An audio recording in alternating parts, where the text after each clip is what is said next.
Perfect.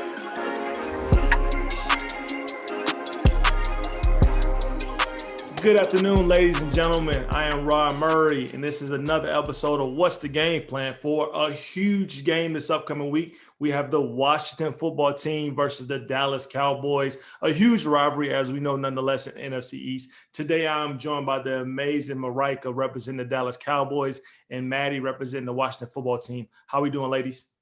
Doing great, Rod. Thank you. Yes, thank you. Doing well.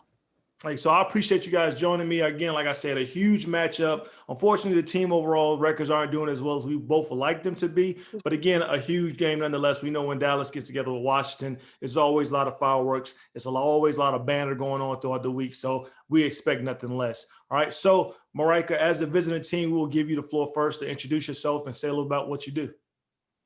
Hi, my name's Marijke. I'm from San Angelo, Texas. I'm a lifelong Dallas Cowboys fan. And I write a blog. You can find it on WordPress. It's called Moving the Chains. And you can find me on Twitter at Chains Moving. Maddy as the home team. All right. How's it going? My name is Maddy Crocker. You can find me on Twitter at OKMaddyJane. I also have a podcast with my friend Freddie. It is at the HTWR podcast. So you can find it through my Twitter, or it'll be linked there, or you can just go to HTWR and you can find our podcast that we have a weekly episode after each game. There we go. I will also link both their information in the show description notes for this. So please check out the information. A lot of great content. And I follow Maddy for a while just because, again, I am a Washington fan myself and she has some amazing content. And I'm sure Marijke does as well for the Dallas Cowboys. All right, so the rules are simple. If you've been watching, you know what it is. We do a fast 4-round competition trivia style game where we ask each opponent 4 questions about the opposing team. We pull this information from data analytical sites across the web, so Sharp Football Stats, Pro Football Focus, Pro Football Ramfords, Next Gen Stats, or the Football Siders, and we just quiz the opponents on them. After 4 rounds, if the game is still tied, then we go into overtime, where it is a XFL style 1 to 3 points you can ask about your team, very trivia style, and the questions get harder with the degree of difficulty of questions. So if it's 1 point, it's usually a layup, but if it's 3, then you got to go in the bank. All right, so if we have no questions from our opponents, we'll get this game started. Marijke, as a visiting team, you can decide whether you want to kick and let Maddy go first, or you want to receive, or you want to take the first question. I'm going to defer to Maddy. There we go. Defense is always the best offense. Here we go. That's fair. Here we go. Maddy, you're up first. What's the game plan? Maddy, given all the Cowboys' offensive weapons, running back Ezekiel Elliott is still by far their number 1 option. His 133 touches accounts for 38% of the Cowboys' offense. According to Sharp's football stats, what is his current successful play rate when he is a target? Meaning, if they ran a play, what is the percentage that is going to be a success? Is it A, 53%, B, 60%, C, 49%, or D, 58%? Okay. So you said it's like if the play's running, it's to him, how like the rate of success that if the target is Ezekiel Elliott, what is that? What is the successful play rate? The percentage? What's the percentage that is going to be a successful play when Ezekiel Elliott is the runner, receiver, when he's a target on the play? Okay, I think I'm going to go with, you said D was 58%? D is 58%. Let's go with 58%. Maddy unfortunately fails to put up any points in the first quarter, ladies and gentlemen. The answer is actually C, 49%. Is a successful play rate of 49%. All right, when he runs the ball, he's averaging 4.1 yards per carry, and when he runs the ball, he averages he catches the ball, he's averaging 6.4 yards per reception, and just a little over 100 yards per game. So again, we all know that the buck stops with Zeke when it comes to Dallas, and the stats doesn't say otherwise. All right. So again, coming out of the first quarter, unfortunately, the Washington football team is unfortunately able to put up point. Let's see if Marijke's decision to kick the ball bodes well with her first question. Here we go. Since assuming the starter quarterback role, Kyle Allen has completed 40 passes on 55 attempts for 354 yards, 2 touchdowns, and 19 first downs.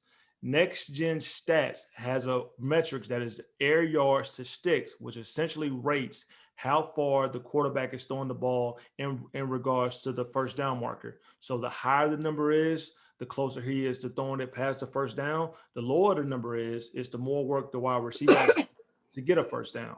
What is Kyle Allen's rating? Is it A, negative 3.7 yards, B, negative 3.1 yards, C, negative 2.5 yards, or D, 0.04 yards? Kyle Allen's air yards to stick. Yards to stick. Okay. Let's see. You guys have had a few quarterbacks this year, but I think in total though, on first downs, it's like 71 of them have been passing. Okay. Somebody came with their stat work tonight. Okay. Yeah. I think it'll work. But I don't know how many though would have been Kyle Allen. I'm gonna say I don't think it's not gonna be a negative number. It could be a negative number. Three of these options are negative. Again, your options are A, negative 3.7 yards, B, negative 3.1 yards, C, negative 2.5 yards, or D, 0.04 yards. And again, these are in relevance to the first down marker. So essentially a negative 3.1 means he is throwing it 7 yards, 3 yards from the first down marker. If it's 0.04, that means he's essentially throwing the ball 10.4 yards, 0.4 yards past the first down marker. Okay. I'm just going to guess. I'm going to say B. B, negative 3.1 yards, and she is incorrect, ladies and gentlemen. The answer is negative 3.7 yards. If you follow the Washington football team, you know they are masters at keeping everything underneath, making a lot of wide receivers do a lot of the work with yak yards. Kyle Allen is actually the worst in the league right now with negative 3.7 yards, air yards to stick. All right, so we definitely keep everything underneath. As you will see, we let Terry McLaurin, Logan Thomas, J.D. McKissick, they do a lot of work underneath. So unfortunately, coming out of the first quarter here, neither team puts up any points. We'll go back to Maddie here for a second question. Okay. In his two matchups against the Washington football team, quarterback Andy Dalton has one win and one tie, that miserable game in London a few years back, with 612 passing yards on 67% completion rate with 4 touchdowns and 2 interceptions. What percentage does Pro Football Focus give Andy Dalton to eclipse the 300-yard mark against the Washington football team on Sunday? Is it A, 35%, B, 30%, C, 42%, or D, 25%? I'm going to say, I would assume that it's probably going to be pretty low. So one of these lower numbers. I don't know if it's 25% though. That's I'm gonna go with 30%. There it is, ladies and gentlemen. Maddie jumps on the board first. The answer is B, 30%. Focus gives Andy Dalton a 30% chance to eclipse 300 yards. The Washington football team, however, is only allowing 270 yards total passing. So they're second best in the league, currently only allowing 207 yards. So Pro Football Focus is recognizing that. So we'll see. All right, here we go. Maddie jumps on the board here. 7-0 lead. Let's see if Marijke can keep it close. Hey. Here we go. Running back J.D. McKissick has seen his production level increase over the last few weeks. All right, around week 1, week 2, he was averaging about 43% of the snaps. Now he's at about 53 to 55. So he's seen about a 10% increase over the last couple of games. All right. He accounted for 25% of the team's total offense with 84 yards in last week's loss to the New York Giants. How many yards is he averaging per touch? How many yards is J.D. McKissick averaging per touch? Is it A, 4.5 yards, B, 7.3 yards, C, 5.7 yards, or D, 5.1 yards? I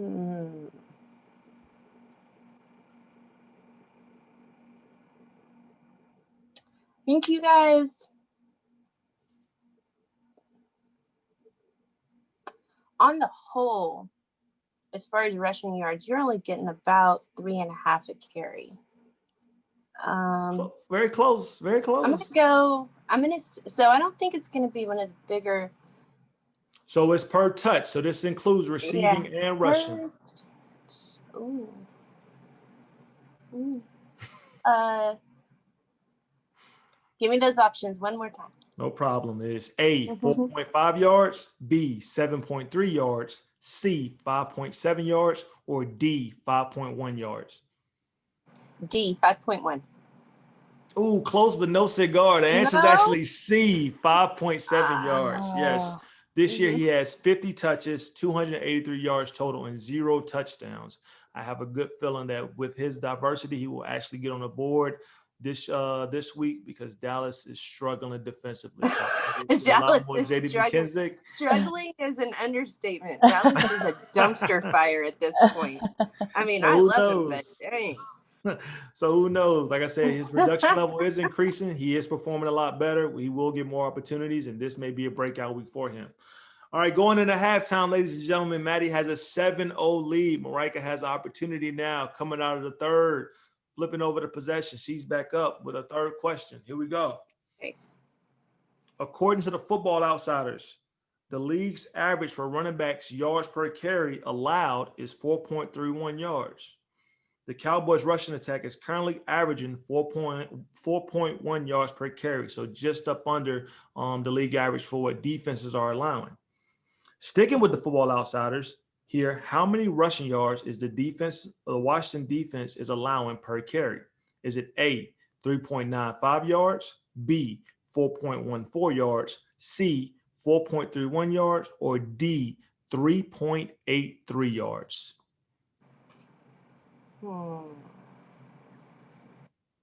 How many are they allowing?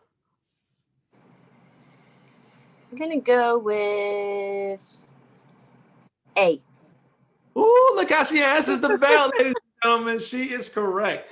They are 3.95 yards on defense. So Washington is doing a great job so far stuffing the run this week. Although, again, Dallas is struggling a little bit. We both know what Tony Pollard and Ezekiel Elliott is capable of. With Andy Dalton, I expect to see a lot stronger running game. So we will see if Washington can keep that up. I think it's going to be a big part of the game.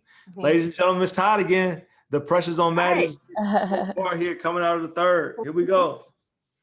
Maddy, your third question in the third quarter. The Dallas Cowboys defense currently has been struggling with opposing offenses. They are allowing just over 400 total yards per game, 6th worst in the league. According to the Football Outsiders, how many yards are they allowing per drive? Is it A, 42.2 yards, B, 39.8 yards, C, 35.4 yards, or D, 36.8 yards? How many yards per drive? These are tough questions. These are very difficult. Gotta go on the bank a little bit. Yeah, I mean, I appreciate it. Because they're so close. So many of them are so close. It's like, can you give me the options one more time? Absolutely. So yards per drive, is it A, 42.2 yards, B, 39.9 yards, C, 35.4 yards, or D, 36.8 yards? I'm gonna let's go with C. I think Maddy took a shot at the dark air. She missed, ladies and gentlemen. The answer is actually D. They're allowing 36, just about 37 yards, and they are allowing their opponents to start around the 33-yard line. So if you look drive over drive, that means drives are normally ending on around their 30, 35, which could bode well for Washington. Dustin Hopkins is 4 for 4 currently when we're kicking less than 40 yards. So while they might not end up with touchdowns, if they're allowing that per drive, Washington can have opportunity. If you have a fantasy team, it might be a good week to have Dustin Hopkins as your kicker. Just throwing it out there, food for thought. Here we go. All right, Maddy can't put the game away, essentially. We're going to see if Marijke could come back and do something in the fourth quarter to put some pressure on Maddy to answer. Here we go. Marijke, your question in the fourth quarter. Okay. The Washington defense currently sits in the top 10 in the league in missed tackles with 47. According to Pro Football Reference, which player has the highest missed tackle percentage? Is it A, safety Cameron Curl, B, linebacker Sean Deion Hamilton, C, safety Landon Collins, or D, linebacker John Bostic? To I'm take not a lead. sure. I don't know for certain. Two of these players I know some things about. Two of these players I know nothing about. I'm going to go with 50-50 chance. Collins. I'm going to go with Collins. Marijke trusted her gut, and she'd be right. The answer is C, Landon Collins. If you watched any game this year, you know Landon Collins has unfortunately struggled there. He has a 19.6 missed tackle percentage this year. He has 9 missed tackles and 37 total tackles. All right, so he's going to be around the line of scrimmage a lot. He does have 3 tackles for loss. They like to use him a lot in the box, but unfortunately, he has struggled thus far this season with getting the opponent on the ground. And Marijke has not had a problem coming back here and taking a 14-7 game and putting the pressure all on Maddy here with the final question. Can she force overtime? Let's see, ladies and gentlemen. All right, here we go. Sharps Football Stats has a metric called the Target and Output Adjusted Receiving Success Rate, called TORS, which essentially measures a player's utilization rate as well as their successful play rate and factors in the quarterback rating when they are the target. So essentially, the wide receiver, how reliable is he the more he's utilized in an offense at a particular spot on the field? Target and Output Adjusted Receiving Success Rate, TORS, all right? When passing the ball in the opponent's territory, so when I say opponent's territory, we're talking the opponent's 41 yard into the end zone, all right? When passing the ball in the opponent's territory, which player has the highest TORS rate? Is it A, wide receiver CeeDee Lamb, B, wide receiver Cedric Wilson, C, wide receiver Amari Cooper, or D, tight end Dalton Schultz? That's The force overtime, ladies and gentlemen. ooh, I don't know. This one might get me. I mean, I know all of these players have been playing pretty well, but as far as in the opponent's territory, I don't know. When it's time to get paid, who's the most reliable target? Right. And I know like Wilson came in at the beginning of the season and he was like making just like crazy, but I know a lot of those were long passes, so I don't think they would count in opponent's territory. I'm gonna go with I'm gonna go with, even though he's probably the least active one in this, I'm gonna go with Wilson. Maddy goes with Wilson, ladies and gentlemen. She answers the bell. She's correct. It is B, Cedric Wilson. When he has a 62% success rate, he is 8 for 13 with 1 touchdown, and has a quarterback rating of 110.4.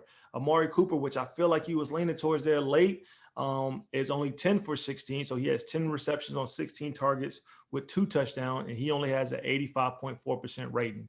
So normally when they get into opponent's territory, they look at Cedric Wilson. He is right now, according to Sharps Football Stats, the most reliable player in that area. And ladies and gentlemen, in a rivalry game, we have overtime. Ladies and gentlemen. We are here. The game is tied 14-14. So again, the questions are 1 to 3. You can choose a layup line. 2 is a little harder, and then 3. Marijke, as the visiting team, you will go first. How many points do you want to wager in overtime? I'm gonna do 1 and force Maddy to go a little bit harder. Ooh, I'm gonna go for the 1 point. Okay, making it a little tough here, going for 1 point. Here we go. Marijke, your question is, who was the first Dallas Cowboy to win the MVP award? NFL MVP award. The first Dallas Cowboy to win the NFL MVP award was Roger Staubach. No. Unfortunately, she is wrong. The answer is Emmitt Smith in 1993. Really? Yes, 1993. Wow. Emmitt Smith, after sitting out saying I need more money, missed all of training camp, missed the first 2 games of the season, only played 14 games, put up over 1,400 yards rushing, 9 touchdowns, won the MVP, went on to help Absolutely. Dallas win the I Super didn't Bowl. realize he was the first one to win it, though. Yep, the Wow. first Dallas Cowboy to win the After Super the Bowl. late 70s. Wow. Okay. Yep. All right. There it is, ladies and gentlemen. We make it easy for Maddie to see what she does. What is she going to do for the fans? What are you going to wager? Go, Maddie. I'm just gonna wager the one. That was already hard enough. I'm like thinking for my team. I'm like, what? So we're just gonna try to keep it simple and hope that I can. Here it is, ladies and gentlemen. Marijke has made it easy for Maddie. Let's see if Maddie can close. Let's see if she can close. Here we go. Maddie, your question. The Washington football team is currently undergoing a name change, but this isn't the first time. What was the team's original name when it was founded? I believe it was the Boston Redskins. Boston. Oh, unfortunately, the game's going to continue, ladies and gentlemen. Oh. The Boston Braves. And when they were first founded, the team was named the Boston Braves. All right. Game still 7-7 here, ladies and gentlemen. We are having to go the second overtime. We're going to flop it, though. Maddie, you're back up. Unfortunately, now it is only 2 points or 3 points. It's going to get tougher. What would you want to go? 2. It's as easy as possible. If I can't do one, I'm going to do 2. Here we go. Art Monk is the career leader in wide receiver yards for the Washington football team. Which 2 players round out the top 3? You said all time? All time. Receiving yards. I'm going to go with I know that in that time it was Sanders and Monk and Clark, right? And I know they were all, and I'm trying to think since then, in our time, how many good receivers we had putting up big numbers. I'm going to go with, you know what? I'm just going to go with the 3. I'm just going to do Clark and Sanders as well. I don't think that's probably right, but. Gary Clark is one of them. Unfortunately, he's not the other. The other one is Charlie Taylor, who played with the team from 1964 to 1977. He's currently 2. All right, so Maddie couldn't close the game out to put a little pressure on Marijke here. Marijke, for you, are we just going to follow 2 as well? We're going to go for 2. Well, we're going to miss it anyway, but let's go for 2. Here we go. Marijke for 2 points and the game. Okay. These 2 former college teammates, both were former first rounders, and both have had stints with the Dallas Cowboys. Who are they? Former first rounders, and both had stints with the Dallas Cowboys.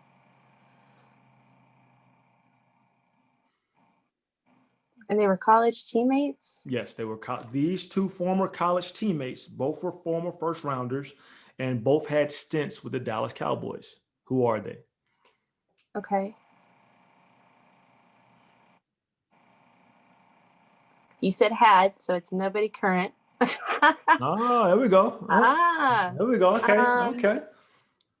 Trying to think who was in Oklahoma with Troy Aikman. Let's see. Emmett went to Florida. Deion went to Florida. I don't remember where Michael Irving went. Might have been somebody during the Romo years. No clue. I'm going to guess Romo and Witten, but I know that's wrong. Yes, you are incorrect. The 2 former college teammates were running backs Darren McFadden and running back Felix Jones. All right. Both were drafted in the 2008 draft. Darren McFadden was 4th overall. Felix Jones was drafted by the Dallas Cowboys, 22nd overall. All right, so they were both former teammates in college at Arkansas. Where are you getting these questions? You got to dig in the bank. You got to dig in the bank. All right, flopping it again. Marijke, you're back up. Unfortunately, we are now at the toughest 3 questions. So unfortunately. Oh, good. All right. Here we go. All right. Okay. Current CBS Sports analyst Tony Romo spent all of his 14 years as a Dallas Cowboy. He made the Pro Bowl 4 times in that stint. What years did he make the Pro Bowl? You got to go in the bank. Okay. It definitely was not 15. Definitely not.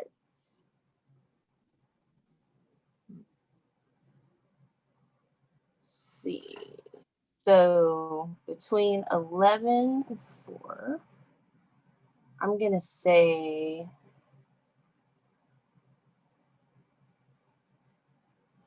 2014,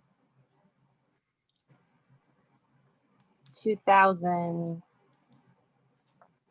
definitely not 2010, 2008. I got a good poker face, so I won't give any facial expressions.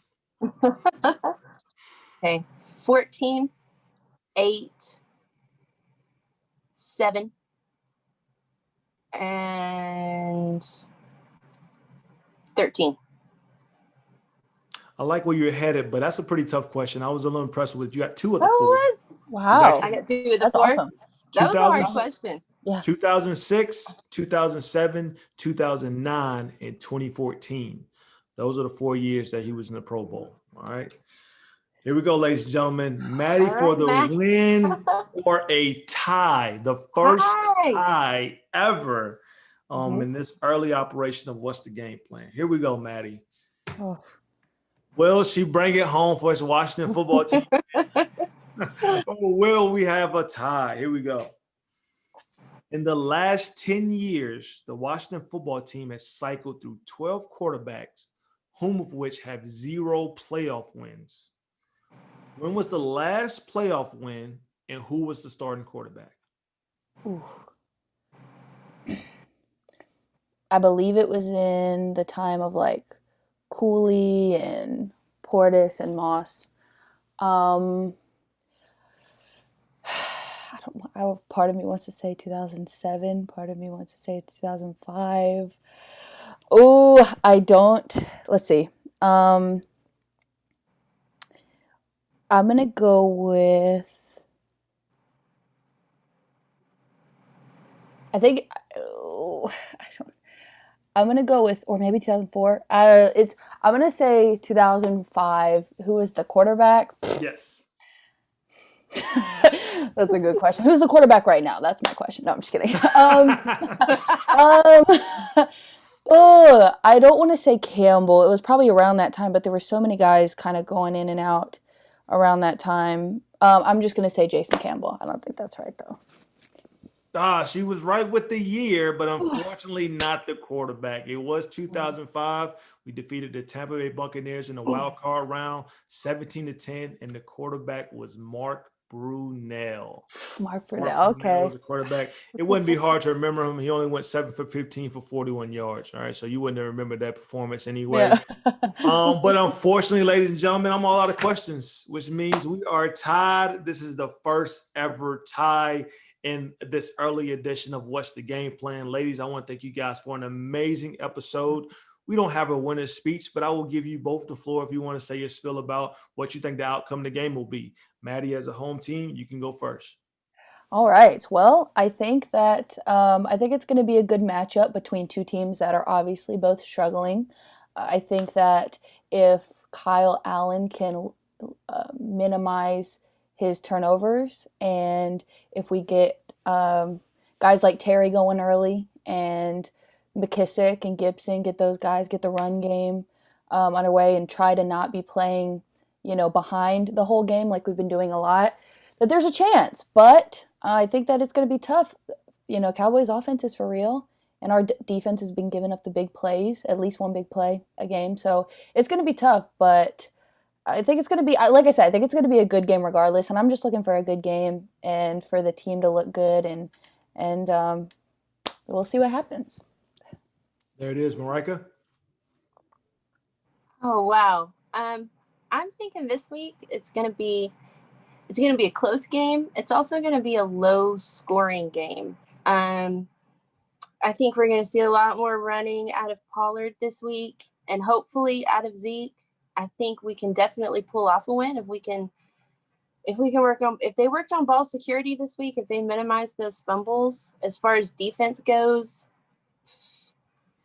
I don't even know where to start to fix the hot mess that we've got going on. But, ultimately at the end of this game, it's either going to be Washington or Dallas, and they're going to be the best team in the worst division. So I'm just going to enjoy it because it's football. That's all you could do. Like I said, I think the key word here is turnovers. Whichever team can minimize turnovers is the team going to be best in position to win. So, again, for me, I would say as a Washington fan, I think we all know who I want to win. But at the end of the day, I just want a safe and fun game. All right. Well, no team needs any more injuries. Right. Again, ladies and gentlemen, as a tie and as for participating, you both will receive a shirt that says, "Hey, your respective team, hire me as a scout." All right. Again, so there's no losers here today. There's no losers here today. All right. I want to thank you both again. We will link your information at the bottom of this episode. Again, I am Rod Murray. This is the What's the Game Plan. Have a good day.